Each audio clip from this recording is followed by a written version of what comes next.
acá y lo que está pasando en el mundo, ¿no? Ni hablemos. Claro. Esta locura de Hamás e Israel, no se puede creer. Hola, Es- JP, te esperaba. Hola, también debe estar preocupado. ¿Cómo están? JP, bien, te esperábamos para Preocupado. cantar la marchita. Ah, Feliz día a los que festejan hoy. Yo festejo. ¿cómo están? Bien, muy bien. No es Nerviosos. verdad, pero Sí, tratando de bueno, estar sí, sí, bien. sí, ¿Mm? sí, Tratando, sí, sí. esperando que ya sea domingo y saber qué pasa. Está todo muy convulsionado, Así es, por todos lados. así Paz, es. exacto. Paz Ah, y por todo el mundo. Ay, por Dios, también lo de la guerra. la guerra es una locura el tema Qué ese. locura todo. Qué locura. Y Sí, bueno, ¿verdad? Pobres pueblos que siempre la lijan. así es. Y bueno, lo tienen que colgar, no digo de dónde, a este Netanyahu. Y algo debe haber tenido que ver, Netanyahu. Todo, ¿qué Todo, algo? todo, sí, sí, Todo, todo. todo. Ay, Dios. Es el Ujú. principal responsable. Absolutamente, Mm. absolutamente. Qué Y triste, encima le da aire a los neonazis por que están supuesto. pintando casas de gritos en Alemania, en un país que realmente tiene una política antinazi muy buena.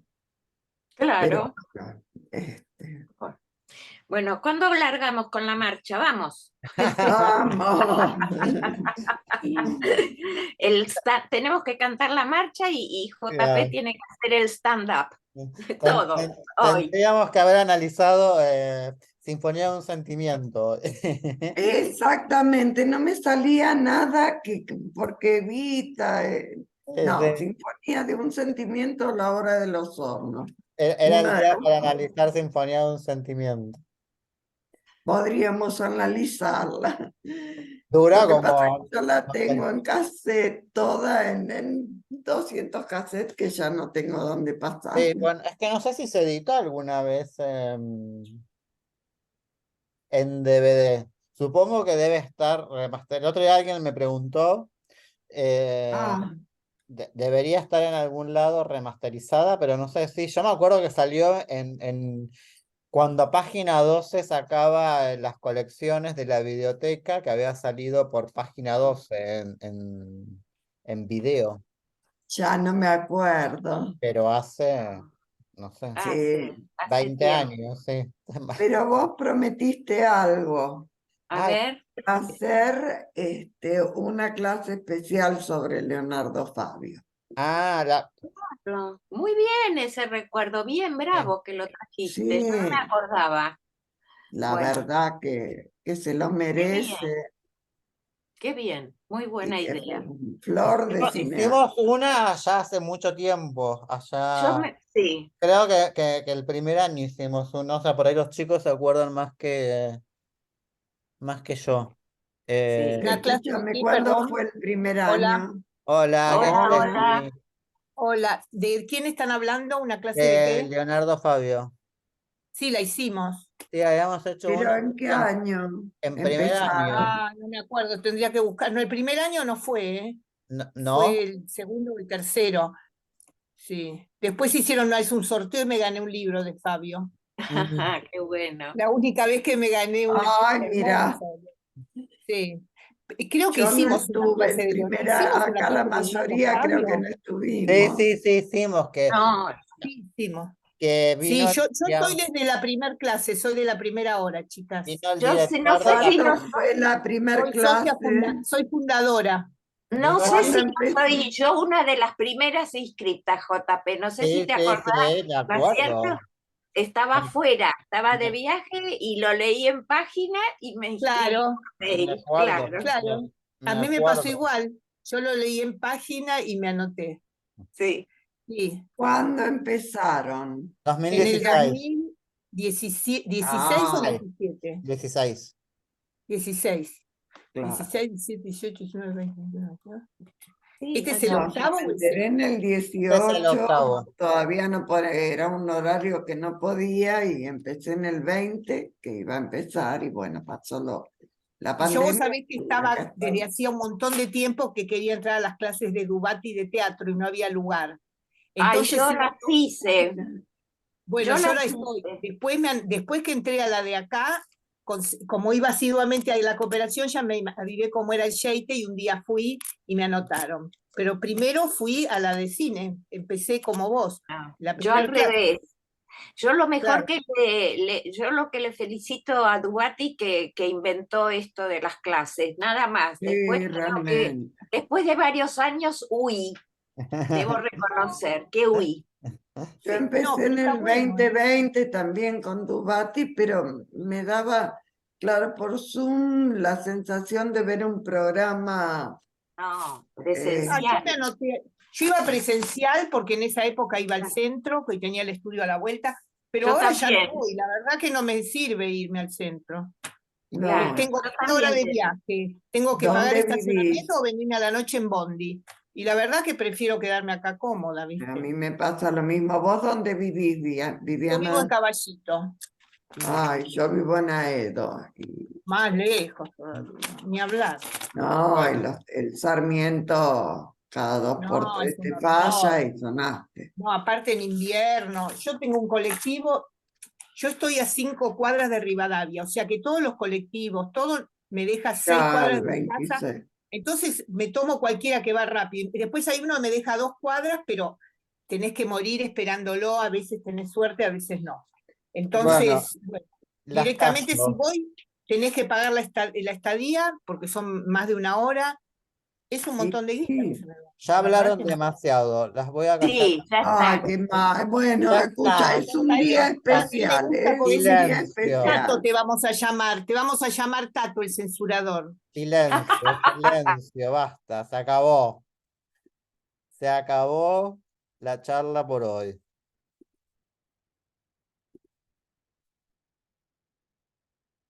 A ver qué los tengo que hacer los chicos confitriones.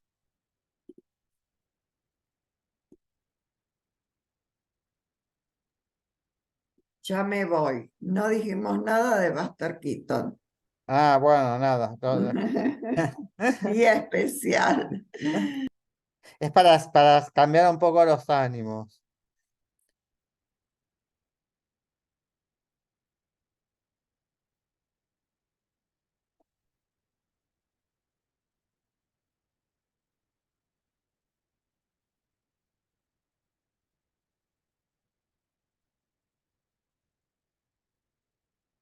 Bueno, buenas tardes a todas y a todos los que no saludé después que entré. Em, no voy a decir nada nuevo porque ya lo he dicho todo a lo largo de esta vida. Hoy tenemos la clase especial sobre Buster Keaton. La semana que viene tenemos Extraña Forma de Vida de Almodóvar. Y recuerden que ustedes tienen una clase más este mes que va a ser la película El Sol del Futuro, que es la última película del director italiano Nanni Moretti, que se estrenó este año en el Festival de Cannes. Así que nada, la conseguimos. Así que bueno, vamos a cerrar el mes con El Sol del Futuro, una muy linda sí, comedia de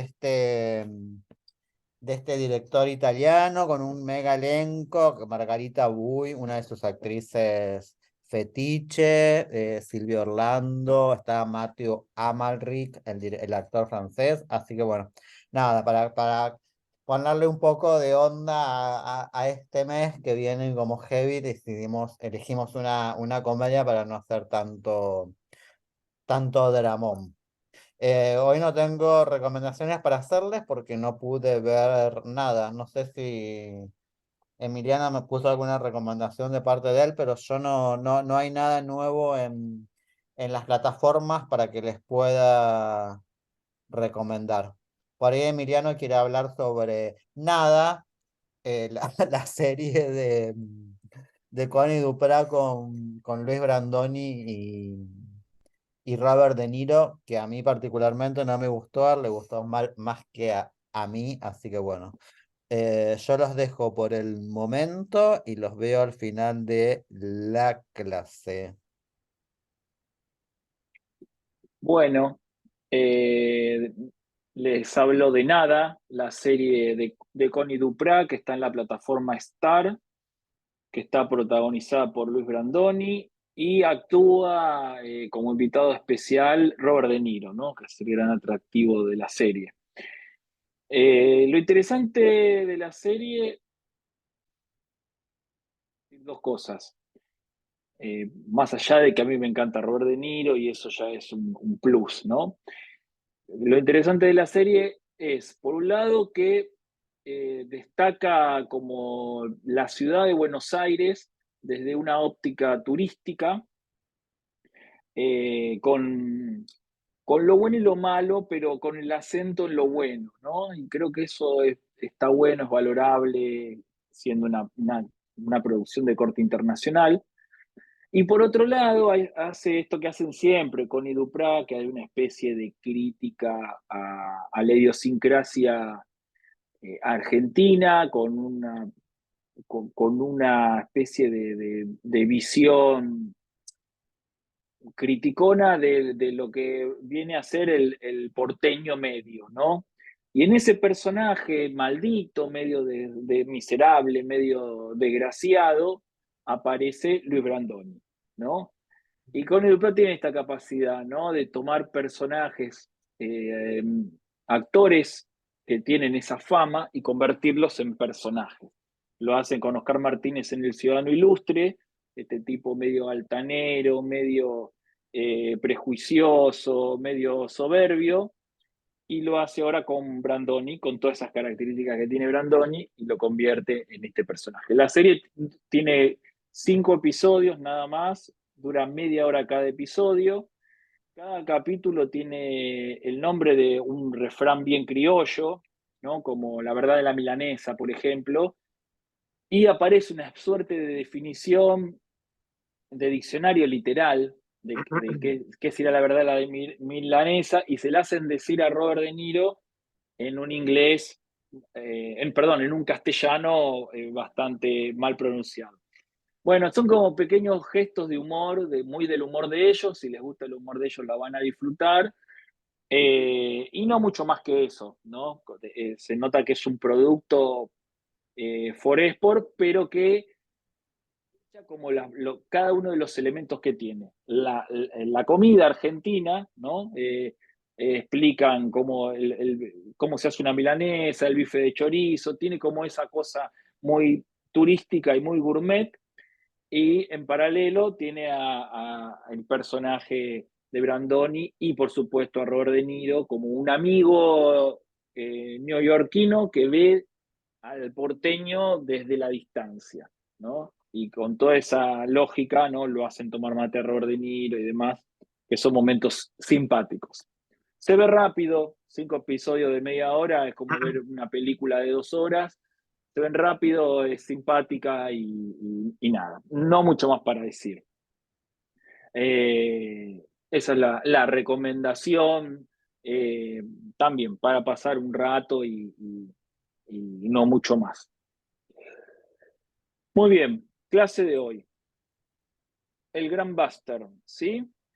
Documental que dirige Peter Bogdanovich, ¿no? El documental es del 2018, se pasó en un Bafisi, nunca se estrenó comercialmente, ahora estaba en la plataforma Movie. Y es un documental muy interesante, ¿no? Muy interesante, primero porque habla de la figura de Buster Keaton en términos generales, sintético, con mucha información y mucho dato no conocido de él. Y segundo, porque lo hace Peter Bogdanovich, que es también un director e historiador muy importante de la historia del cine. Falleció hace poco, este año, si mal no recuerdo, o el año pasado. Por eso es importante. ¿Quién es Peter Bogdanovich? Bueno, es uno de los directores de la generación del 70, ¿no? Que aparece como uno de los jóvenes y auspiciosos realizadores de la generación del 70, que como todos esos realizadores de la década del 70, William Friedkin, que hizo El Exorcista, que también falleció hace poco, Brian De Palma, George Lucas, Scorsese, Michael Cimini, Francis Ford Coppola, por mencionar algunos, como también Woody Allen, podemos decir, y demás, son todos muy cinéfilos y muy deudores del cine clásico norteamericano. Pero conocen todas sus películas, conocen sus tomas, conocen frases de memoria, son como grandes historiadores, ¿no?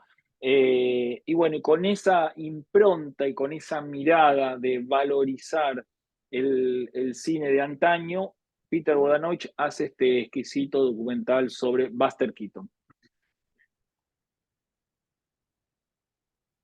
¿Quién es Peter Bogdanovich? Bueno, Peter Bogdanovich fue director de cine también, además de todo esto que le estamos diciendo, de ser historiador, de ser una voz autorizada para hablar de la historia del cine y del cine clásico.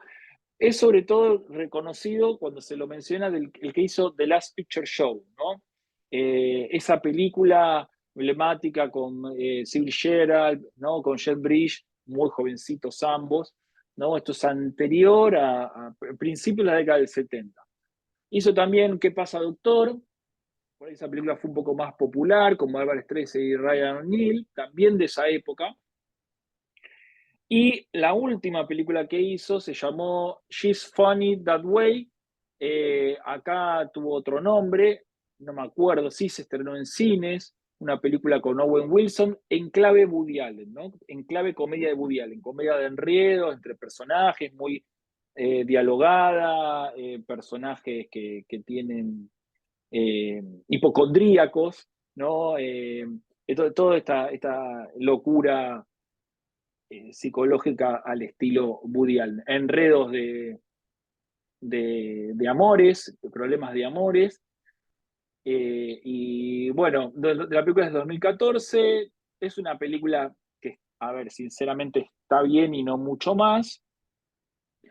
Y como que son esos realizadores que sus grandes obras quedaron allá en la década del 70, ¿no? Que difícilmente pudieron mantener el nivel con el correr de los años. Pero bueno, ¿Cuáles son sí las que... traducciones de estas películas?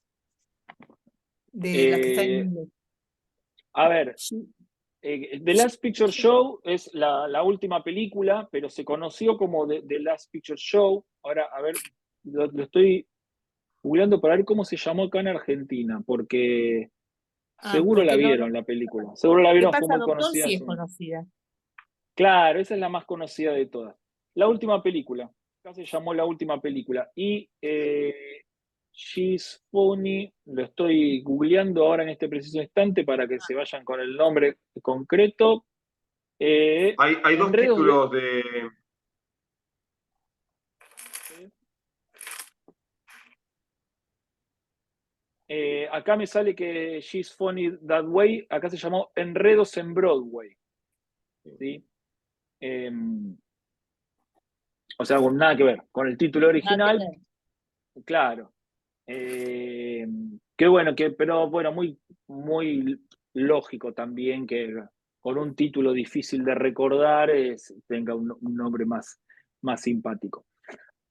Así que bueno, eso es Peter Bogdanovich, pero insisto, es una voz recurrente cada vez que hay un documental cinéfilo, el tipo aparece dando su testimonio, su opinión de Hitchcock, de Orson Welles, de géneros como western, policial, siempre aparece él como una voz autorizada hablando del tema. Es más reconocido por eso que por las películas muy importantes que hizo, pero que quedaron allá en los años 70, como decía. Bueno, ¿y por qué Buster Keaton traerlo ahora, si el documental es 2018? Bueno, porque el 4 de octubre se cumplió un natalicio más de Buster Keaton, a ver si alguien hace la cuenta de cuántos años tendría ahora, pero nació un 4 de octubre de 1895, o sea, nació en octubre como el mes en el que estamos. Joseph Frank, el apodo se llama Joseph Frank Keaton, actor, guionista y director estadounidense del cine mudo cómico, ¿no? Uno de estos autores, periodo donde no estaba tan reconocible la mirada del autor. ¿no? Pero que si uno lo puede, es como Chaplin, si uno lo piensa, dice, bueno, pero el tipo actuaba, dirigía, escribía, daba indicaciones para la música, coreografiaba las acrobacias, los gags cómicos, producía la película también, elegía el reparto. Bueno, hacía prácticamente todo, era como una suerte de autor. Tipo Chaplin, una onda Chaplin. Como Chaplin, exactamente como Chaplin. ¿Tiene Chaplin algo es que tal ver vez... con Diane Keaton? ¿Diane Keaton tiene algo que ver con él? No. ¿Sabes qué? Mirá, no lo pensé, ¿sabes que lo busqué con Michael Keaton. Lo busqué con Michael Keaton y no tenía nada que ver. Pero, a ver, vamos a ver. No directo. Por ahí, qué sé yo, nieto lejano, a ver. Pero bueno, no sé, te lo busco para la próxima para no colgarme tanto con el Google. Pero no, tal vez sea muy lejano. Creo que no tienen relación, pero bueno, lo averiguamos para la próxima o lo ponemos en el Facebook luego. Bueno, Es sobrina de Buster Keaton. Diane Keaton, sobrina. Ah, mirá, bien, ahí está. Diane Keaton, entonces sobrina de Buster Keaton. ¿Y Michael Keaton tiene algo que ver? Aguárdame. Dale. Bueno, avanzo un poquito más mientras tanto. ¿Por qué hablamos de él? Porque tenemos que hablar de muchas cosas, ¿no? Primero nos invita a Buster Keaton viajar al periodo mudo, que no abordamos tan frecuentemente, porque lógicamente si trabajamos con películas de actualidad, hablar de cine mudo nos cuesta relacionarlo. Pero bueno, esta era una buena oportunidad que nos parecía interesante destacar. Alguna vez hicimos una clase de Chaplin, bueno, Buster Keaton, una clase adeudada. El slapstick comedy, ¿no? Es como un género muy renombrado de aquel entonces, la traducción sería como la bufonada, la payasada, golpe y porrazo, pero es la comedia física, ¿no? Lo que todos pueden entender como comedia física.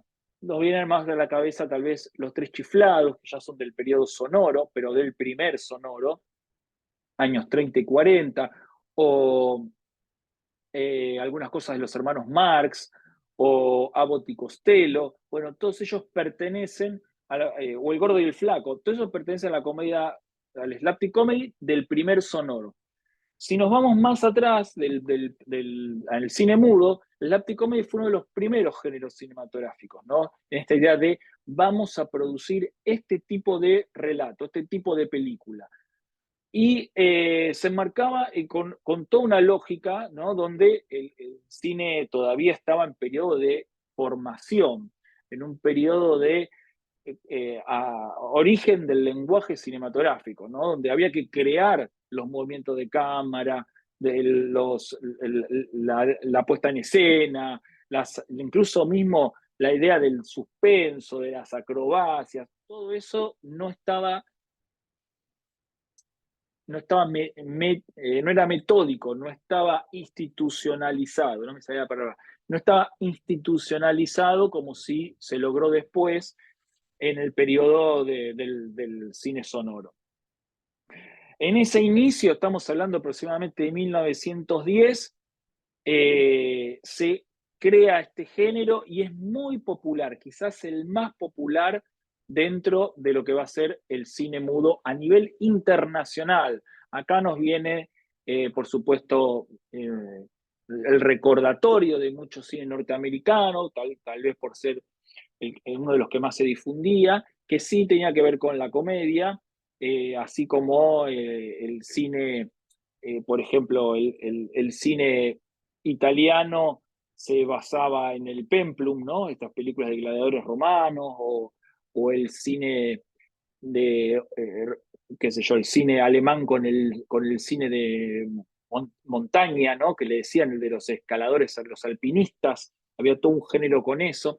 Pero bueno, todos esos géneros se fueron desarrollando a partir de 1910, 1915, ¿no? Empiezan a tener ya como más consolidados como géneros. Lo interesante del slapstick comedy es que es como un género en formación. Fíjense que antes, ¿no? Lo que podemos pensar eh, como los inicios del cine, en los hermanos Lumière había algunos que tenían como el del regador regado, que tenía algún antecedente de slapstick comedy, o por ejemplo lo que va a ser Georges Méliès con el director del Viaje a la Luna, el francés, que está en la película de Scorsese, Hugo, ¿no? Que también muestra que esos cortos que tenían mucho recurso de la comedia eran los más consumidos, ¿no? Y todo esto porque muchos de sus realizadores, incluso Chaplin, vienen del vodevil, un Claro, género cinematográfico, ¿no? Que proviene del teatro, en términos nuestros, del teatro de revistas. Ese tipo de teatro donde había un número con una vedette, un número, un tipo que cantaba tango, en nuestro caso, y un número de comedia. El número de comedia, los bufones, los payasescos, eran todos estos personajes como Chaplin, como Buster Keaton, como el Gordo y el Flaco y demás.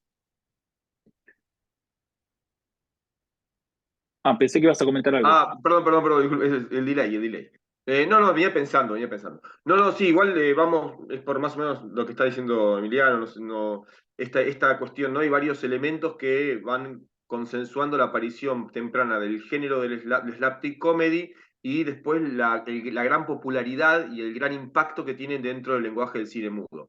Como decía Emiliano, muchos de los grandes artistas que primero se acercan al cine desde el punto de vista de la ficción, de contar una historia, ¿no? De hacer una vista de París, por decir, ¿no? Una vista de un río, sino para contar una historia, son artistas de teatro, pero no de teatro, del teatro con mayúsculas, ¿no? Del teatro de oculto, ¿no? De los tipos que hacían las obras de Shakespeare o las comedias de Molière, sino de los que venían haciendo teatro en las ferias, el teatro popular, el teatro del circo, que venían de la pantomima, del clown, de los malabares, que venían, como decía bien, del vodevil o de la varieté, ¿no? El teatro de variedades, que estaba comentando Emiliano, cada uno con su pequeño show donde hacía algún tipo de cuestiones cómicas, otro cantaba, otro bailaba, otro hacía magia y así, ¿no? El propio Lumière era un mago, ¿no? Y ya desde este lugar, esos artistas populares un oficio de la pantomima, un oficio del malabar, un oficio del clown, un oficio de este humor físico y de la mímica, empiezan a construir alrededor de eso. A eso sumémosle que el teatro mudo era un teatro, que el cine mudo era un cine que necesitaba de una amplia gestualidad, una exagerada gestualidad, y donde el lenguaje pasaba por lo físico, por lo corporal, por la imagen, y no tanto por la palabra. Por ende, géneros que hoy por hoy necesitan mucho de la palabra, como el chiste intelectual, ¿no? El chiste hablado, ¿no? Los diálogos, por ejemplo, de Woody Allen, que necesitan del texto, obviamente eran más insostenibles porque estaban de la lectura permanente de un espectador y de muchos cortes, y eso lo hacía la película mucho más aburrida, pérdida de ritmo, ¿no? La aparición de intertítulos que pongan los diálogos. En cambio, la comedia física prácticamente no necesitaba de ningún intertítulo, ¿no? Cuestiones mínimas, no sé, está en la calle, no tiene un peso, y larga la aventura y las cosas que le pasan al tipo en la calle, que no tiene dinero, no sé, pienso en Chaplin, ¿no? Que siempre tiene ese tipo de situaciones. ¿No? Bueno, eso genera que el género se adapte fuertemente a un lenguaje del público popular, o sea, es popular, es algo ya conocido por el público que va a ir a ver esas películas, y además es un género que funciona muy bien con el lenguaje del cine de ese momento. Como después pasa exactamente lo contrario, aparece el sonido, ¿no? La decadencia y, por ejemplo, la aparición del musical, como un género también que viene del ámbito de lo popular y que se va a convertir, ¿no? en algo, digamos, atractivo para el gran público, y se va a convertir en uno de los géneros más importantes en la primera época del cine sonoro, ¿no? Como para marcar otro género que se adaptaba bien a otro formato de cine que era el del sonido. Creo que esos que son los motivos principales por los cuales hay un desarrollo tan rico, ¿no? De variantes y de personajes, y que nos dejó tantas películas que han perdurado hasta la fecha, ¿no? A través de este género que, bueno, que Buster Keaton es uno de los más importantes exponentes. Sí, sí, sí, totalmente. Y además es un lenguaje, el del gag físico, que es universal, ¿no? Que no tiene ningún problema de comprensión para todo el mundo y esto lo hace muy atractivo y muy popular. A ver, recordemos también el periodo histórico, ¿no? También de problemas mundiales, ¿no? Con la Primera Guerra Mundial que se iba como avecinando, de un montón de problemáticas que de alguna manera el cine pensado como esparcimiento, como evasión, era muy funcional en todo esto. Hay un antecedente también importante al slapstick comedy, que es la escuela de Brighton, ¿no? Una escuela inglesa donde también, como decíamos de los hermanos Lumière, empezaron a hacer cortos y de repente esta cosa de no manejar el lenguaje iban innovando, experimentando, y de repente hicieron un corto que se llama Stop Thief, de corte cómico, y notaron que tuvo mucho más popularidad que el resto que hacían. Y ahí empezaron a visualizar, a poder ver las posibilidades de desarrollo que tenía este género. No sé, Fede, ¿querías comentar algo de Sí, esto? sí, bueno, lo mismo. Se llamaba Escuela de Brighton, o Brighton o Brighton, porque eran de la ciudad de Brighton o Brighton, no sé si alguien sabe mejor cómo se pronuncia, pero bueno, eran de esa zona, de una ciudad inglesa, grupo de amigos, burgueses con dinero de más, un par de cámaras, empezaron a hacer películas por diversión, haciendo muchas experimentaciones, y bueno, justamente esta película que marca justamente Emiliano, Stop 10 de 1901, o sea que es pertenece al periodo del cine primitivo, ¿no? Cuando no había una gramática cinematográfica, es decir, un lenguaje del cine, sino que cada persona experimentada, hacen esta comedia graciosa, y eso también es interesante, ¿no? Porque mientras en otros lugares del mundo se buscaba buscar temas serios para el cine, estos chicos empiezan a buscar temas graciosos, y salen a la calle con su cámara a filmar, por ejemplo, una historia tan simple como un vagabundo que se roba un pan y lo empiezan a perseguir, ¿no? Por ahí nosotros tenemos esa secuencia donde un personaje se roba algo o tiene un problema y lo empiezan a perseguir y después lo persiguen cada vez más gente y más gente y más gente hasta que se hace un circuito de personas persiguiéndolo, que por ejemplo se veía mucho en los sketches de Benny Hill, también del humor inglés, viene de esta época, viene de estos cineastas que justamente a través justamente de esta comedia física y simple, donde el golpe, la corrida, los gags muy simples, muy elementales, van construyendo una acción física de cierto toque espectacular, podríamos decir, que inclusive los obliga a ellos a trabajar con la profundidad de campo, cameos, movimientos de cámaras, algunos pequeños efectos especiales a través del corte, del montaje, ¿no? Todo eso para construir escenas de acción de persecución de personajes. Y básicamente en esos primeros cortos de esta escuela se va a fundar de alguna forma los primeros cimientos de lo que es la comedia física, ¿no? En el momento más primitivo específicamente, ¿no? Ya con un sentido específico y con temáticas que vamos a encontrar. El ninjera, ¿no? El hombre que está de alguna forma por fuera del sistema y que tiene hambre o que le falta esto y la ley lo empieza a perseguir o las personas lo empiezan a perseguir, que eso le pasaba mucho a Chaplin, por ejemplo, ya empieza a aparecer en esas primeras películas inglesas. Sí, a ver, los dibujos animados son deudores de la slapstick comedy, ¿no? Totalmente. Forman parte de ese universo, Y para hay una niños y supervivencia para más grandes. fuerte, ¿no? Hay una supervivencia más fuerte del género dentro del cartoon que en el cine con actores, Exacto, en la exacto. La actualidad. Pantera Rosa, por ejemplo, tanto las películas de Peter Seller como el dibujo animado sobre todas las cosas, ¿no? Es una situación, comedia, y se desarrolla casi en un par de planos el tema. Bueno, dentro de este género, ¿no? Y ya en 1910, nos centramos en 1910, con los cortometrajes primero, aparece la triada de los grandes del cine norteamericano. Que nosotros internacionalmente fue mucho más popular Chaplin siempre. Buster Keaton llegó mucho más, y después hay otro que se llama Harold Lloyd, no tan conocido, pero en Estados Unidos están ahí como los tres popes de este panteón, ¿no? De los que son los humoristas del cine mudo. Por ejemplo, la imagen que veíamos antes del tipo colgando del reloj es propia de Harold Lloyd, de un corto de Harold Lloyd, que después vamos a ir subiendo todos estos cortos que mencionamos, los vamos a ir subiendo al grupo de Facebook, porque están todos en YouTube, y ahí los van a poder ver. Como todo, ¿no? Como todo en la historia del cine, todos los autores,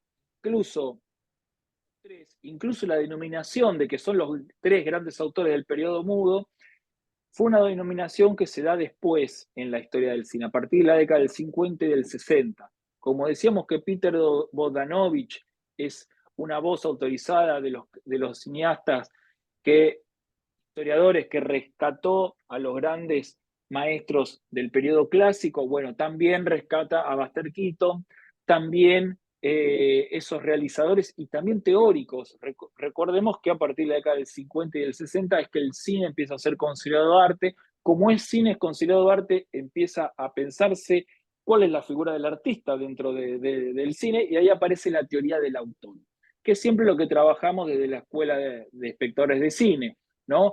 ¿Cuáles son las características constitutivas de un cineasta como autor y que podemos ver película a película?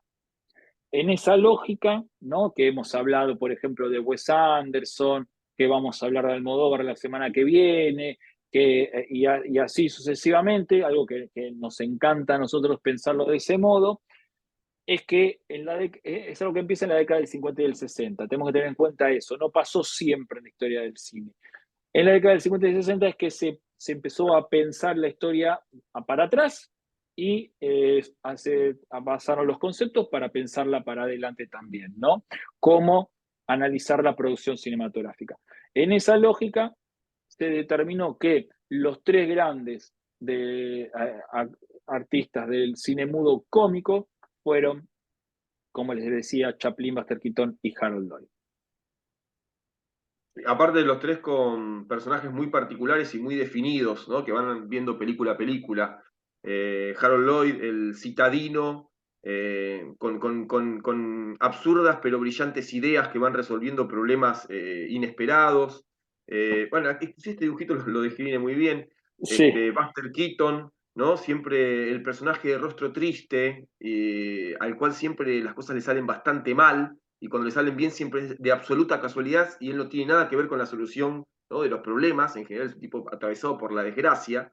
La mala suerte. La mala suerte, sí, ahí la mala suerte es por ahí un mejor término. Y Chaplin, ¿no? El lumpen, el hombre que vive casi a la calle, en la pobreza, ¿no? El marginal, El vagabundo, pícaro, el vagabundo, ahí está, el vagabundo pícaro, ¿no? Que siempre se las rebusca para salir adelante a pesar de todo. Son tres personajes muy definidos, que inclusive tienen diferentes situaciones sociales, ¿no? Son diferentes íconos sociales, representan personas de diferentes ámbitos, y que van construyendo ese personaje a lo largo de diferentes películas en diferentes espacios. La Situaciones, película, claro. situaciones, ¿no? Claro, situaciones diferentes, o sea, en la selva, en la ciudad, en un barco, ¿no? Van como cambiando de lugar, de locación. Bueno, y la película que decías es El hombre mosca, la de la que está Harold Lloyd agarrado del reloj, que después es una imagen icónica, ¿no? Una imagen icónica del cine, que se va a ir muy pregnante, que se ve repitiendo a lo largo de la historia del cine en muchísimas películas. Bien, ahora vamos a recuperar a Harold Lloyd más adelante. Buster Keaton y sus inicios, y acá aparece otra figura del periodo mudo y de los grandes comediantes del periodo mudo, que se llama Roscoe Fatty, ¿no? Que era un gordito, ¿no? Que ven acá en pantalla, que empieza haciendo cortos cómicos y es el primero que monta su productora, ¿no? Y monta una productora y empieza a contratar figuras en auge, ¿no? Para trabajar con él. Es el que contrata a Chaplin y contrata a Buster Keaton, por supuesto con contratos de la época, ¿no? Donde nada prácticamente estaba regido legalmente y en condiciones casi de explotación. Y esto, de alguna manera, promueve que justamente Buster Keaton o Chaplin, cuando logran cierto cierta fama y cierto poder adquisitivo, fundan ellos su propia productora y empiezan a producir por su cuenta. Y esto hace que ambos dos, tanto Chaplin como Buster Keaton, se conviertan en quienes son hoy en día. Entonces, por las buenas o por las malas, este hombre es el que los creó, si se quiere, ¿no? Por las buenas porque le dio la oportunidad y por las malas porque los obligó a independizarse ni bien pudieron. Bien, otra de las características de Buster Keaton es, como decía Fede anteriormente, la expresión facial, ¿no? Se llegó a decir, se dice en el documental de Buster Keaton, de que ustedes vieron, que el tipo tenía por contrato no poder reírse, ¿no? Porque esta expresión parca o melancólica, si se quiere, era parte de su personaje constitutivo. Chaplin, tal vez por su característica de vagabundo, tuvo más o también por su capacidad, creo yo, que no solo por lo de vagabundo, sino por su capacidad de conmover, de emocionar con la historia, ¿no? Más allá de la comedia, tenía una parte muy emotiva con sus películas, con lo que contaba, que era lo que lo logra trascender y universalizar, ¿no? Mundialmente es mucho más famoso Chaplin que Buster Keaton. Sin embargo, Buster Keaton tenía un poder extraordinario, como también vieron en el documental, para lo que tiene que ver con las acrobacias, con la espectacularidad de las situaciones, ¿no? Como el primer coreógrafo en términos cinematográficos y el primero en que no usaba un doble, que era el mismo el que hacía las grandes hazañas, ¿no? Estamos hablando también otra vez de una época donde hoy es más difícil conseguir los hay y ahora los vamos a mencionar, pero es más difícil conseguir que un actor no utilice dobles en los rodajes. Y acá empezamos con las hazañas, ¿no? Entonces, gag físicos y acrobacias. Y acá hay algo de la magia, ¿no? De la magia en términos cinematográficos, algo que utilizaba mucho Georges Méliès. Cómo poner la cámara, dónde poner la cámara para utilizar los recursos ópticos en función de lograr imágenes, ¿no? Y trucos fantasiosos con esas imágenes. Y acá aparece, bueno, esto que vieron, por ejemplo, en Sherlock Jr., ¿no? Donde él se va con la moto y el tren casi lo atropella, o donde imaginativamente sigue sobre la motocicleta sin conductor por un montón de lados. Tom Cruise, ¿no? Hoy en día, de manera, le debe a Buster Keaton todas esas hazañas que hace, ¿no? Esto también de cómo filmar determinadas secuencias con las motos, con la motocicleta, cuando está colgado de un avión, cuando está colgado de un edificio, todas esas ideas de dónde poner la cámara para que parezca más espectacular, para que genere más suspenso, para que genere más tensión, todas esas ideas de la Misión Imposible vienen de Buster Keaton, ¿no? Esto no es casual. Y también Tom Cruise se digna de hacer él mismo sus escenas de riesgo, como Jackie Chan en China y otros tantos, ¿no? Pero hay algo como una especie de código de honor, de yo puedo hacer esto y de enaltecer su figura a partir de esta acrobacia. Pero el cómo filmarla, y esto es lo que nos importa a nosotros, cómo filmarla es casi tan importante para lograr la espectacularidad de la escena, ¿no? Sin filmarla bien, por más espectacular que sea en la realidad, no queda igual en pantalla, ¿no? Y esto es coreografía pura, ¿no? Que uno piensa en coreografía, piensa en escenas de baile, en Fred Astaire, en Ginger Rogers, en John Kelly, pero por supuesto las escenas de acción o estas escenas de persecuciones tienen mucho diseño de acrobacia. Sin eso, las películas no serían lo que son. Las innovaciones cinematográficas. Y acá también Buster Keaton era todo un genio, ¿no? Ustedes también, esto lo habrán visto en el documental, pero en Sherlock Jr., la película que tenían para ver, que les pasamos, y que si no yo le puse el link también en el grupo de Facebook, tiene un momento extraordinario donde la película hace gags con el montaje cinematográfico. O sea, se ve el cine, se ve que está la orquesta ahí tocando en el cine, como era propio del cine mudo, y que el personaje, que es el proyectorista de la sala de cine, trabaja de eso, va caminando y entra a la pantalla. Pero entra a la pantalla sin ser parte como hemos dicho otras veces, la diégesis cinematográfica, el universo representado en la película. Entonces, ¿qué pasa? Hay un corte, un cambio de escenario por montaje, y el personaje sigue estando en la pantalla y queda sorprendido por ese corte. Yo creo que la película es maravillosa en muchos términos. En principio por esta idea de reflexionar sobre el cine. Parte de esta película se muestra en el inicio de Filmoteca, el programa que hace Fernando Martín Peña y Roger Cosa en la televisión pública, donde pasan películas clásicas rescatadas. De ahí que, digo por lo icónico que termina siendo Buster Keaton. Entonces, en esta película reflexiona sobre el cine. También es una película de la historia dentro de la historia, porque es un tipo que lee un cuento de Sherlock Holmes y imagina que en la pantalla se convierte en Sherlock Holmes, ¿no? Entonces, está hablando en varias dimensiones del cine, la historia dentro de la historia, el cine dentro del cine y la artificialidad de la construcción cinematográfica, en este caso mediante el montaje. Algo que, a ver, los cineastas de la Nouvelle Vague hicieron hasta el cansancio, Godard sobre todo, en la década del 60. Esto en 1924, o sea, estamos hablando muchísimo tiempo antes, y él ya lo estaba haciendo. Entonces, esto de periodo mudo, el cine mudo que se asocia a un cine de antaño, un cine viejo, fíjense la cantidad de cosas que ya se habían desarrollado que siguen hasta hoy en día, ¿no? Esto cuando hablamos de Wes Anderson y hablamos de la artificialidad del relato, ya estaba acá, ya está en 1924, acá está, Sherlock Jr. en 1924. Entonces, esta idea, que también muchos dibujos animados como la Pantera Rosa muchas veces van a jugar con esto, ¿no?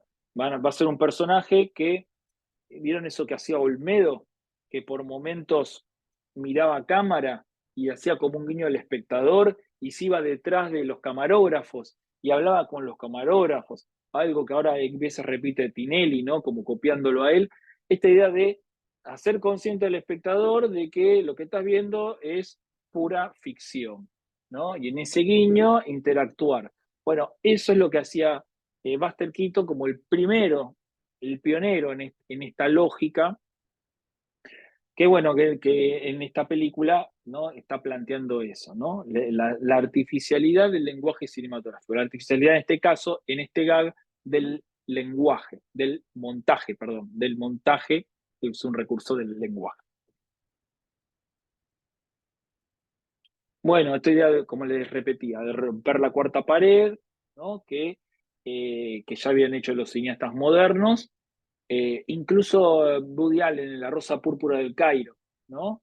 Es una referencia a esta película, este imaginario. Lo había hecho también Fellini en la película que también Woody Allen está hablando de Fellini también en esa película, que se llama El Jeque Blanco, ¿no? Película del periodo neorrealista de Fellini. Pero todas, si uno vamos para atrás, llegamos a Buster Keaton, ¿no? Y eso es lo interesante y lo importante de su figura. La idea esta de pensar el cine como escape de la realidad que mencionamos antes de toda la slapstick comedy. Pero en esta película se hace bien claro y bien de manifiesto, porque él es proyectorista y trabaja en un cine, ¿no? Entonces, él, a partir de ver la pantalla, imagina su alter ego. Algo que es un proceso que en todo el cine clásico va a ser el espectador. Así se piensa el cine clásico, ¿no? ¿Por qué hay superhéroes en el cine clásico? No se piensa que el protagonista o a ver, que el espectador se identifique con el protagonista porque es superhéroe, porque el espectador no es un superhéroe, sino que el espectador ponga su fantasía en una capacidad de realidad paralela donde la fantasía es posible, ¿no? Se escapa de su realidad cotidiana, qué sé yo, costumbrista en términos de cine argentino, por ejemplo, por decir un término más cotidiano, y la lleva a un límite de la fantasía posible, del cuento de hadas, de la magia, de lo irreal, ¿no? Se escapa de su realidad para entrar en una dimensión desconocida, fantástica, más amena, donde el bien triunfa, ¿no? En esa lógica, acá lo materializa Buster Keaton. Trabaja en un cine, mira la pantalla, se convierte en Sherlock Jr., ¿no?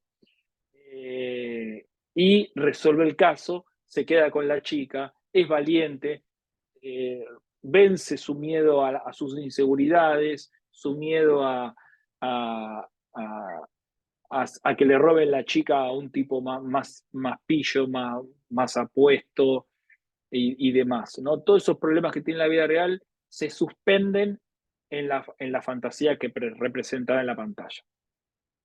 Algo que también se vio en Last Action Hero, una película que hizo Schwarzenegger en los 90, pero que cuenta un poco esa misma historia, o Baz Luhrmann hace todo el tiempo cuando te muestra la historia dentro de la historia dentro de la historia, ¿no? Y siempre consciente de esa artificialidad en la representación.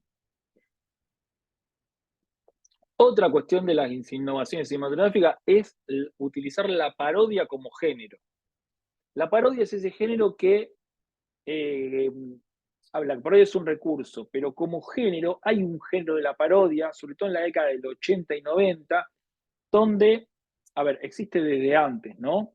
Pero en los 80 y los 90, que se hace de una película en específico. O sea, por ejemplo, ¿y dónde está el piloto? Es la parodia de Aeropuerto 77, creo que se llamaba. La película de tragedia en aeropuertos, del avión que se va a estrellar, se hace la parodia en esa.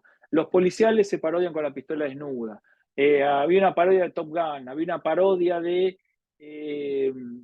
Rambo. En un momento todas las películas populares habían tenido su parodia. Las Scary Movie, que parodian las películas de terror.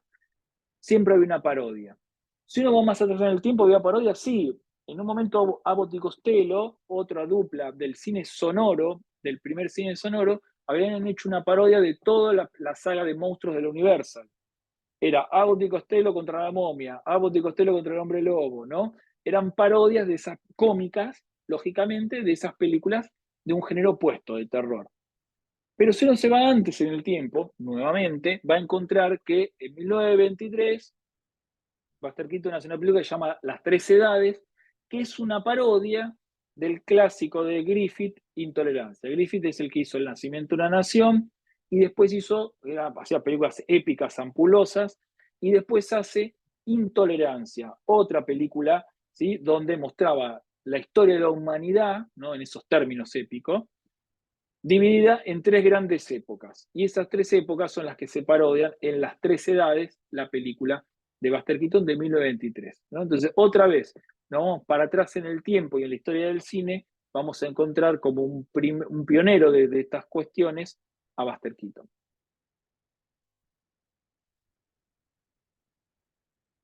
Bien, algunas películas son mencionadas también en el documental. El maquinista de la General, ¿no?, la película del tren, que tanta imagen uno puede ver, también está en YouTube completa para ver, que es como la obra maestra de Buster Keaton, el maquinista de la General. Las Tres Edades que mencionamos recién, Sherlock Jr., que también mencionamos recién, que es un mediometraje, en realidad, como vieron, dura 45 minutos, y La Casa Embrujada, otra película de media hora de Buster Keaton, ¿no? Como las películas más renombradas, pero hay muchísimas más, como ustedes vieron en el documental. La casa embrujada es muy interesante, ahora vamos a hablar un poquito más cuando hablamos de puesta en escena, por cómo construye la idea de la casa embrujada, ¿no? Recordemos que el terror es prácticamente un género sonoro, más hoy en día, donde toda la sugestión del espectador está construida desde el diseño de la banda sonora.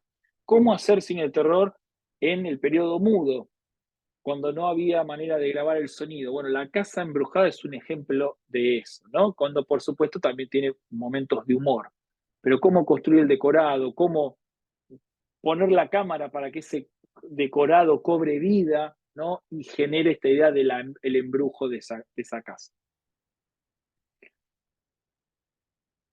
La importancia de Buster Keaton, podemos pensar para la historia del cine, ¿no? Representaba un poco lo que, y acá estamos hablando de Buster Keaton, pero también de todo lo que es la comedia del periodo mudo, ¿no?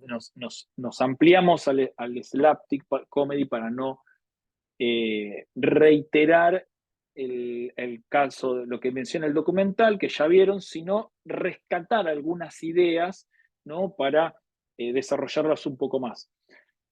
Esta idea de la comedia, cómo funciona la comedia, ¿no?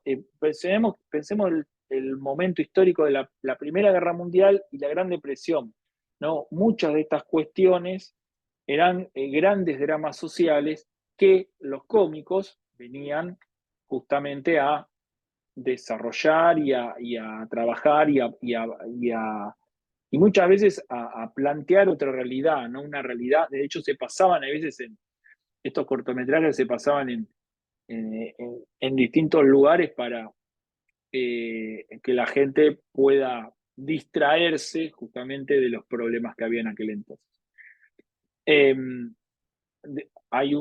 ¿Querés comentar vos, Fede, el caso del corto, la película que había hecho sobre la Primera Guerra Mundial, Buster Keaton, y los problemas que le trajo?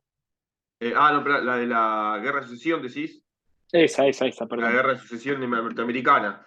Bueno, bueno, básicamente que tiene dos factores principales. Primero, que él se representa como soldado del sur, ¿no? Del sur, que son los que perdieron, ¿no? Y ya todo eso era generar un protagonista con el cual el espectador promedio, ¿no? Iba a generar cierto rechazo o al menos iba a generar cierta incomodidad en el grupo. Y después el trabajo con el humor negro, ¿no? Dentro de la película de guerra. Recordemos que, bueno, en el momento en la película hay una escena que inclusive me parece que se ve en el documental, pero hay muchas escenas de este tipo en el documental, donde son escenas de humor negro, donde, por ejemplo, el tipo le da órdenes a los soldados en los cañones y un francotirador va matando a los soldados a los cuales le da orden, y entonces habla con otros soldados, se lo vuelven a matar y así varias veces. Y al final el francotirador, él hace una señal con el sable, ¿no? Para que suenen los cañones, el sable se le sale la punta y se lo clava justo al francotirador y lo mata. Siempre, ¿no? El personaje termina solucionando todo, pero sin saber que lo solucionó. Eso es Pero bueno, todas esas situaciones están relacionadas con lo que llamamos humor negro, ¿no? Pero la idea del humor negro en ese momento no estaba, digamos, muy asimilada por el público en general, y es por eso que, por ejemplo, la película recibe bastantes críticas en cuanto a la crueldad, a la falta de empatía con los muertos de la guerra. También tengamos en cuenta que es una película donde la guerra de sucesión han pasado algunas décadas, pero no deja de ser una guerra que todavía es importante para la sociedad norteamericana como foco de discusión y de disputas internas entre el sur y el norte, lo cual hacer una película paródica, humorística, sobre ese evento es muy parecido a lo que hizo Stanley Kubrick, por ejemplo, cuando hizo en el año 64 una película paródica sobre la posibilidad de la guerra atómica, ¿no? Con Doctor Strangelove, ¿no? La película con Peter Sellers, donde termina todo con el cataclismo nuclear. Y claro, en el momento en que estaba la sociedad norteamericana súper sensible con la posibilidad de una guerra atómica. Es decir, hay un acto político, hay un acto provocador y hay un humor que de alguna forma estaría como fuera de su tiempo, ¿no? Estaría generando un discurso, un tipo de lenguaje de humor que no era el que la época todavía estaba acostumbrado a recibir, ¿no? Lo que hoy llamamos humor negro no era algo que estaba de alguna forma no estaba asimilado por la gente, no era algo que no existía, podríamos decir directamente, ¿no? Como tal, como género o como subgénero de la comedia. Sí, por eso es importante pensar el cine desde esta lógica del escapismo, ¿no? La necesidad de escaparse de la realidad. Cuando una película como esta que comenta Fede venía a representar cosas de la realidad, ya no gustaba, ya eso era conflictivo para el espectador en general. Bien, personajes icónicos como Buster Keaton, el gran Stone Face era esta denominación del rostro, cara de piedra, ¿no? Con la denominación de su personaje, o el vagabundo de Charlie Chaplin, decía que se convierten, ¿no? En figuras populares, ¿no? Para todos los espectadores. Piensen aquí, ¿no? El lenguaje de la comedia. El rostro pálido, otro corto que hizo Buster Keaton, recupera los crímenes de indígenas en manos de los petroleros, que narra la película Los asesinos de la luna de Scorsese, película que se estrena el jueves acá en Argentina, en cines, que después va a Apple TV y que seguramente analizaremos. O sea, esto que la película de Scorsese está narrando en términos dramáticos 100 años antes, porque estamos en 2023, 100 años antes, un corto de Buster Keaton en el periodo histórico en que sucedieron esos crímenes, un poquito después, en realidad, los crímenes son de entre 1910 y 19... No, está bien, hasta 1930 hubo crímenes, así que están dentro del periodo histórico donde sucedieron los crímenes. Él habla en un corto de eso, ¿no? The Pale Face, se llama, el cara pálida, se llama el corto de Buster Keaton, un poco atravesado por la comedia, también se puede encontrar en internet para verlo, después lo posteamos en el grupo de Facebook. El tipo ya estaba hablando de estos crímenes que vienen a rescatar la película de Scorsese. Entonces, otra vez, ¿no? Uno va para atrás en la historia del cine, encontrar cuál fue el punto de origen y otra vez cae en Buster Keaton. Acá aparece Harold Lloyd, ¿no? Que como mencionábamos antes, en el fotograma de las pistolas.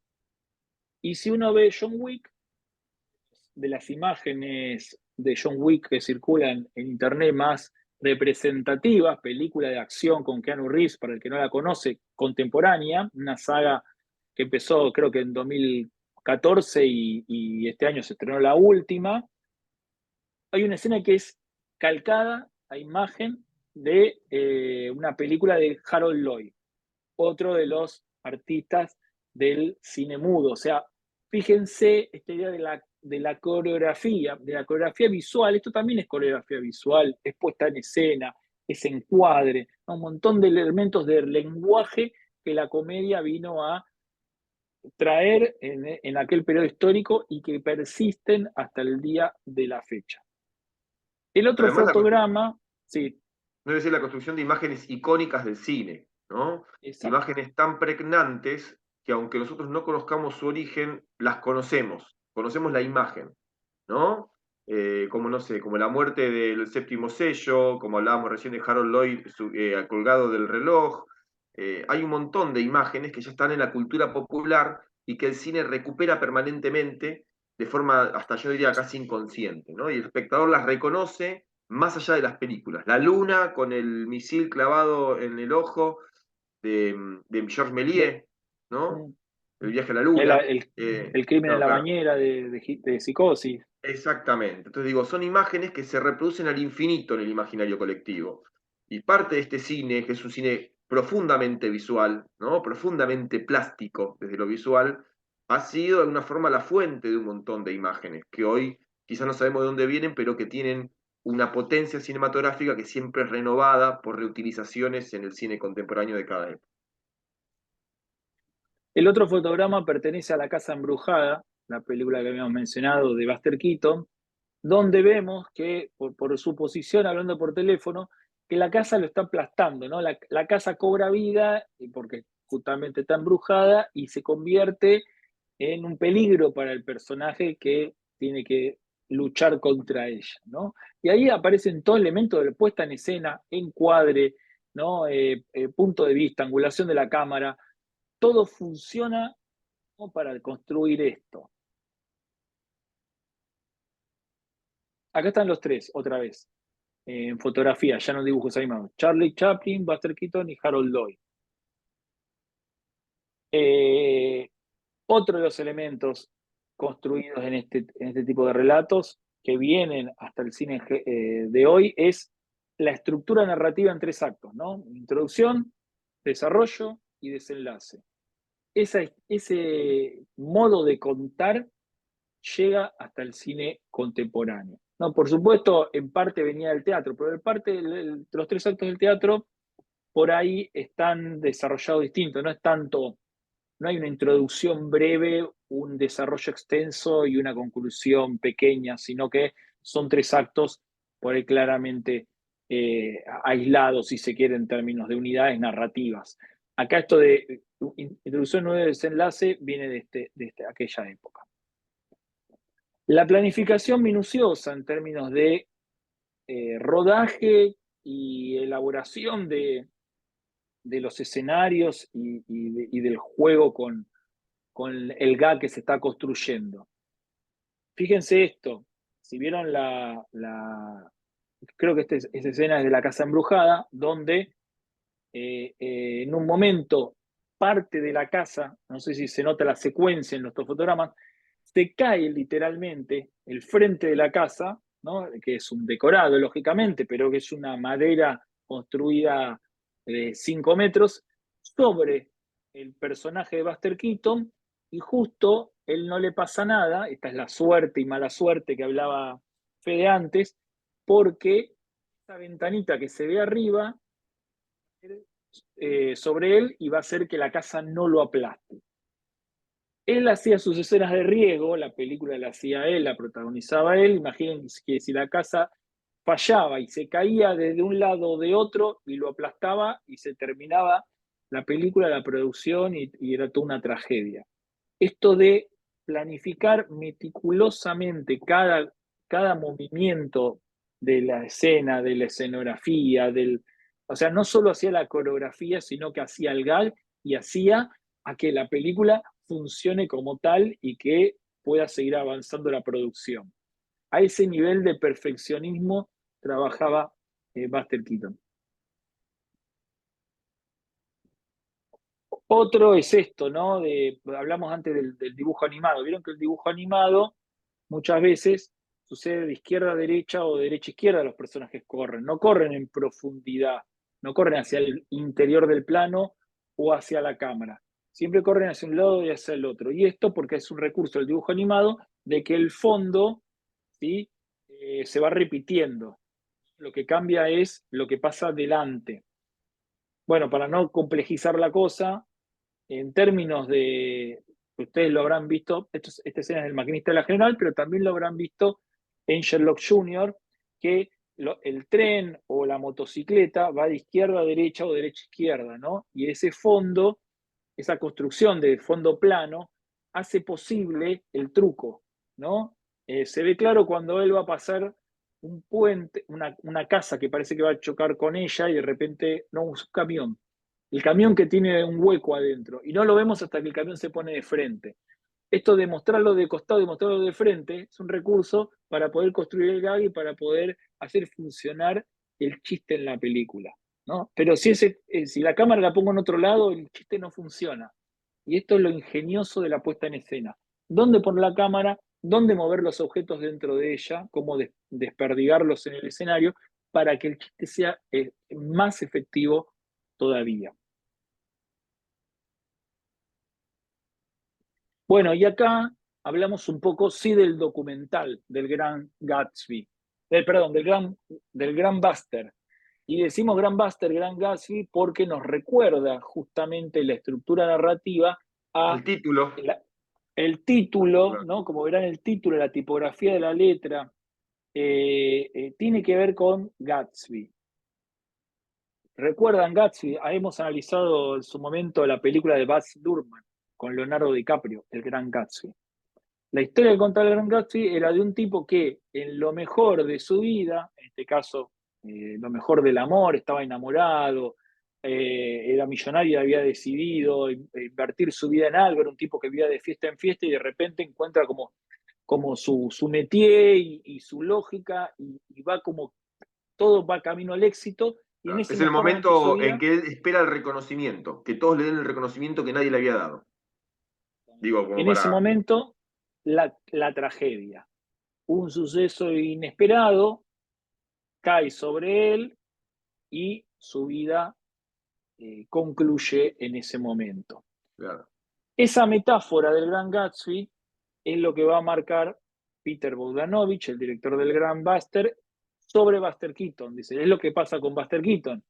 En el mejor momento de su carrera, cuando iba a ser reconocido, cuando tenía todo como una proyección hacia adelante, llega el sonido en el cine, cambia las reglas del juego y al cambiar las reglas del juego, su carrera entra en crisis y casi se termina, podríamos decir.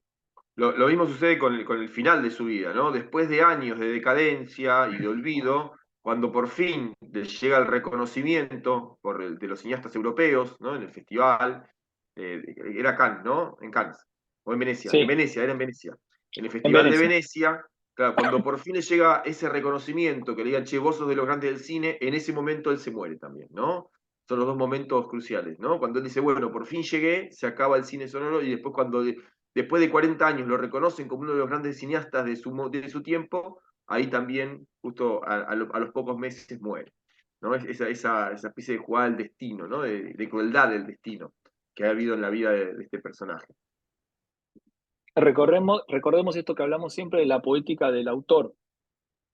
Para que funcione esa poética del autor, que es lo que menciona Dubati, tiene que estar la visión del mundo del cineasta, ¿no? Pero también su modo de trabajo, a ver, no sé si lo puse bien, Fede, corregime, modo de trabajo y la manera de producir las películas, ¿no? En este caso, cuando cambia el sistema sonoro, cuando aparece el sonido, cambia las reglas del juego. Este personaje que no habla, que melancólico, que todo se basaba en un estilo visual, crisis como lo mismo que le pasa a Chaplin, que se resiste a la llegada del sonido justamente porque pierde su rasgo distintivo. Sumado a esto, sí.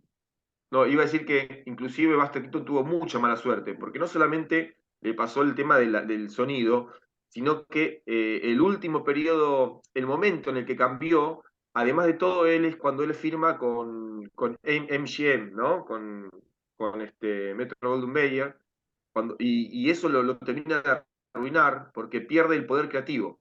No solamente cambia el lenguaje del cine, sino que además no tiene la posibilidad de elegir cómo trabajar y qué filmar y cómo escribir. Entonces, el tipo queda destruido, no tiene opción, queda aplastado por el sistema. Claro. Perdón, aclaraba, está acá Sí, acá sí, tenés sí, todo. sí, sí. No, pero está perfecto porque... Es un doble golpe que recibe, que le va muy mal, peor claro, que a Chaplin le va con esto. exacto, Porque Chaplin de porque... última insiste un par de años más con el lenguaje del mudo, perdón, discúlpame, insiste Sí, un sí, par de años más con el lenguaje del mudo, se resiste, pero Quito no tiene posibilidad de resistirse porque ya no es dueño de sus propias películas. Tiene que hacer lo que le dice la productora, el estudio, perdón. Chaplin filma con Unidad de Artistas, que es una productora, un estudio de cine creado por otros cineastas que es independiente al poder corporativo de los estudios, los grandes estudios de cine. Con esa posibilidad de filmar con unidad de artistas, él es uno de los fundadores, con Orson Welles, con John Ford y demás, le da la libertad de seguir haciendo la película como él quiere. Al filmar con Metro Goldwyn Mayer, Metro Goldwyn Mayer es una de las más estrictas, son las que los que hacen El Mago de Oz, por ejemplo, pierde capacidad. Recordemos que en aquel entonces filmar con un estudio no se filmaba por producción como ahora, se filmaba por una cantidad de años. Entonces, si vos firmabas contrato con un estudio durante 5 o 7 años, tenías que hacer lo que el estudio te decía que tenías que hacer. No podías salirte del estudio hasta que no terminaba tu contrato, eras propiedad de él. Y eso le pasa a Buster Keaton en su mejor momento, ¿no? Y queda como condenado a hacer películas que donde no puede desarrollar todo su arte, vamos a decir, y esto lo condena, ¿no? Algo que recién algo en la televisión, tiempo más adelante, cuando aparece la televisión a fines de los 40 en Estados Unidos, va a poder volver a desarrollar. Hay una película por ahí del Gordo y el Flaco, donde cuentan una historia parecida en estos términos, ¿no? Que vuelven a aparecer en comerciales televisivos recién, los tipos. Bueno, hubo otra imagen que se truló. Bueno, esta es una de las películas que hace para Metro-Goldwyn-Mayer. Como verán, dice una película totalmente hablada, sería la traducción. Free and Easy se llama, ¿no? Y es una de estas películas que él hace y que, bueno, es uno de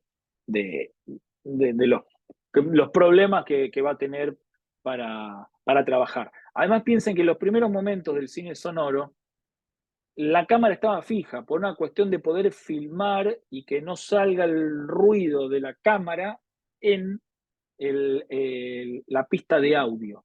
Entonces la cámara estaba fija. Entonces, todo esto, los gags físicos que hacía Buster Keaton, en parte lo lograba gracias a que ponía la cámara en lugares raros, porque la movía y demás. Al ser la cámara un gran plano general y fijo, perdía parte de toda la gracia que tenía su cine.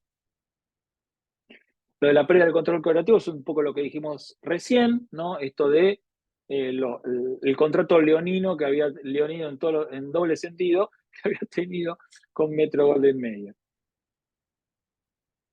Y lo que decía Fede, recién en la década del 50, recordamos, el sonido llega en la década del 30, el auge, el mejor momento de él es de la década del 20, desde los 30 hasta los fines de los 40, prácticamente desaparece por todos estos fracasos, más problemas de alcohol. Es como si la mala suerte de sus películas se hubiera transmutado a sus decisiones como estrella de Hollywood al firmar contratos y demás. Recién en la década del 50 aparece en Sunset Boulevard, película sobre una estrella del cine mudo que entra a desgracia con el cine sonoro, película de Billy Wilder, clásico de Billy Wilder.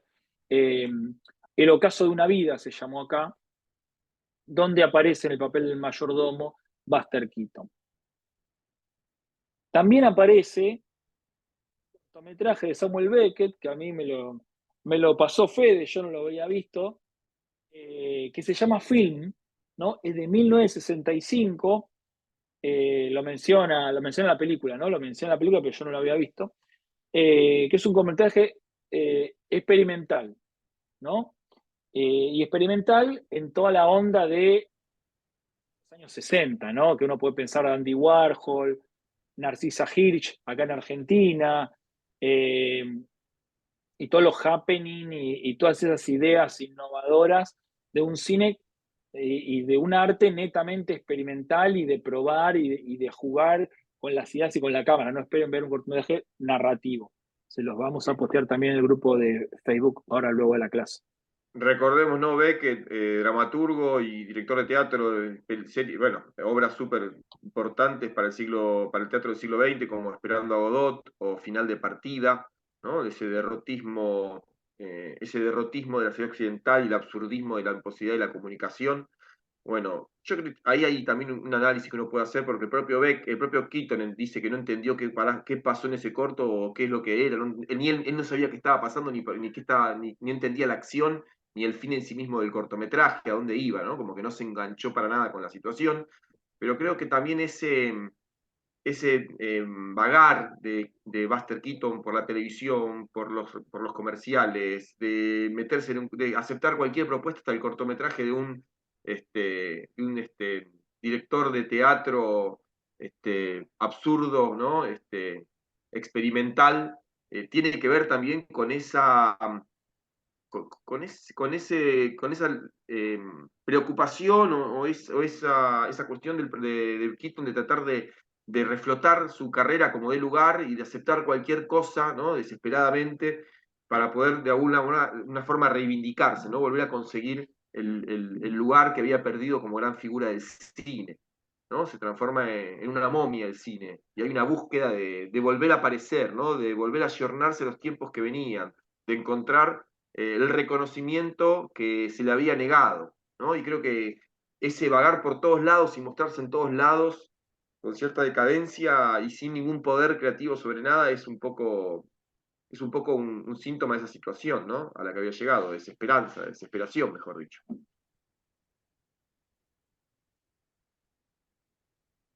Bueno, y pensando en el legado, no en el tiempo, algo que estuvimos hablando toda la clase, pero acá está la famosa imagen colgando el reloj de Harold Lloyd en aquel entonces, que si uno recuerda es el final asociado al final de Volver al Futuro, la película Volver al Futuro, cuando el rayo tiene que caer sobre el reloj para que el DeLorean pueda viajar en el tiempo, aparece en el final de Volver al Futuro y surge de acá de Harold Lloyd en este caso, pero también artista del cine mudo, el lenguaje del cine mudo.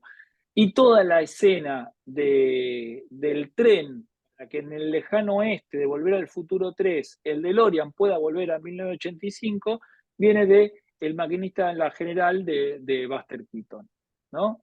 Así que fíjense hasta dónde, como decía Fede, se siguen repitiendo estas imágenes que ya son parte de la cultura popular, hayamos o no visto las películas de entonces.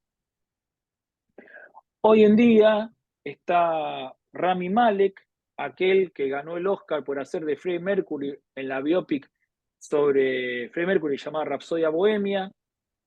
Está haciendo de Buster Keaton en una serie dirigida por Matt Reeves, que es el que hizo la última película de Batman, la Batman con Robert Pattinson. Así que fíjense hasta qué punto fue importante Buster Keaton, que sigue viniendo de vuelta, más allá de que haya nacido hace más de 120 años. Entonces, recuperando, hablamos de Tom Cruise, hablamos de Volver al Futuro, hablamos de John Wick, Jackie Chan, también hemos hablado, Will Ferrell como cómico del absurdo, ¿no? De la mala suerte, el primer Woody Allen, las comedias del primer Woody Allen, que Woody Allen dice que se basa en Bob Hope, que Bob Hope también tiene su influencia en Buster Keaton, ¿no? Como todo viene de aquel entonces. Y por último, ¿no? Como el epitafio, ¿no? Que es el mismo epitafio que el de la clase, es el mismo del documental de Peter Bogdanovich, del Gran Buster, que me pareció genial que él dice que cuando está en su lecho de muerte se acerca un agente y dice, bueno, tocale los pies, porque lo primero que se le enfrían a los muertos son los pies. Y él abre un ojo, perdón, esto no está en mi perfil documental, esto lo cuenta, en realidad lo contó Felipe Piña en una charla que dio una vez. Abre un ojo Buster Keaton en su lecho de muerte y dice, bueno, no a todos los hombres se le congelan primero los pies, no a todos los seres humanos, a Juana de Arco no, ¿no? Como lo último que dijo en su lecho de muerte fue un chiste, y así de importante se convierte este personaje para la historia del cine. Muy bien, vamos a leer ahora sus comentarios.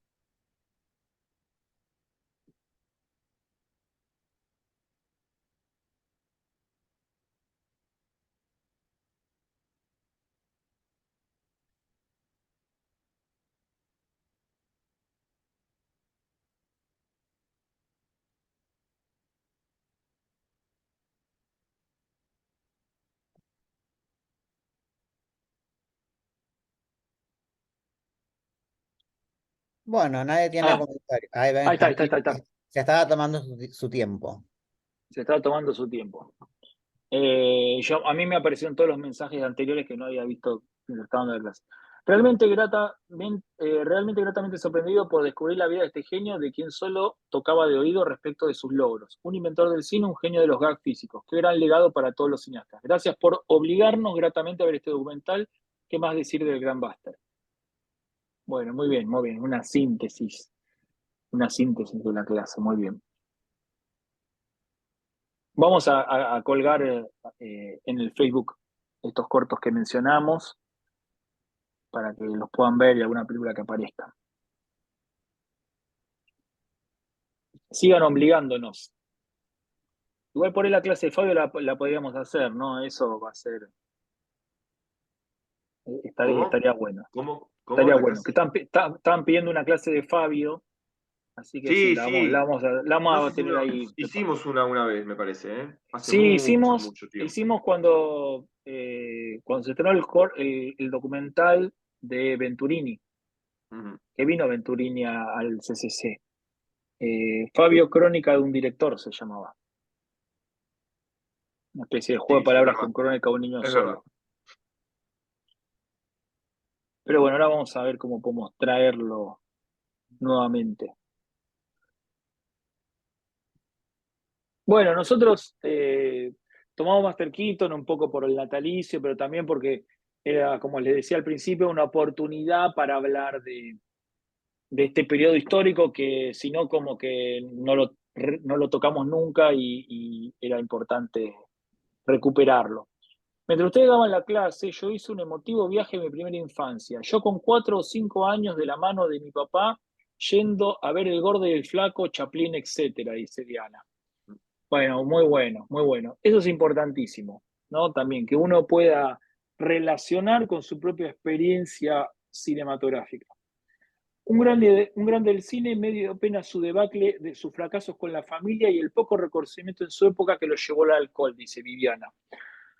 De alguna manera, Hugo, la película de Scorsese sobre Georges Méliès, también cuenta la misma historia. Un tipo olvidado, vendiendo chatarra prácticamente en una estación de tren, que es reconocido por un historiador ya avanzada su edad, cuando ya incluso él había olvidado el cine, había dejado el cine, ¿no?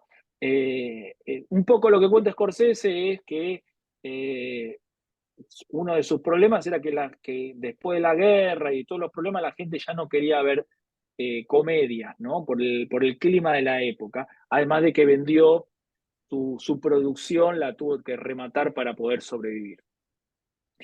Las citas de Buster Keaton en el cine son infinitas. La Pantera Rosa copia muchos gas, por ejemplo, Ujú. totalmente. Sí, Peter Sellers es un gran heredero de Cara de Piedra. La Fiesta del Bebé es un festival de Keaton. Genial esa película. Si no la vieron, véala, supongo que sí. Es un clásico. Bueno, y no Bueno, tiene relación con Michael Keaton ni con Diane Keaton, confirmado. Así que, como acá están diciendo. El gag de la casa que se cae y él sale indemne también se repite, dice. se repite Sí, muchísimo ese gag. Está en muchísimos sí, lados, total, pero muchísimo. total. En La Pantera Rosa inclusive. En La Pantera Rosa hay un Sí. capítulo igual pero bueno, una cosa es hacerlo con dibujo animado y otra cosa es hacer un decorado que se te caiga encima y que vos pases por el agujerito para hacer un chiste. Es El gag de los extraordinario. trenes que se llevan, pues, parece que se va a llevar un vehículo o un algo y no se lo lleva, también está repetido muchísimas veces y es de ahí. Sí, sí, sí. Un cine completamente visual, ¿El como gag ese decíamos. del tren, a qué se refiere? ¿Al tren ese al que sale el tipo a último momento con el revólver?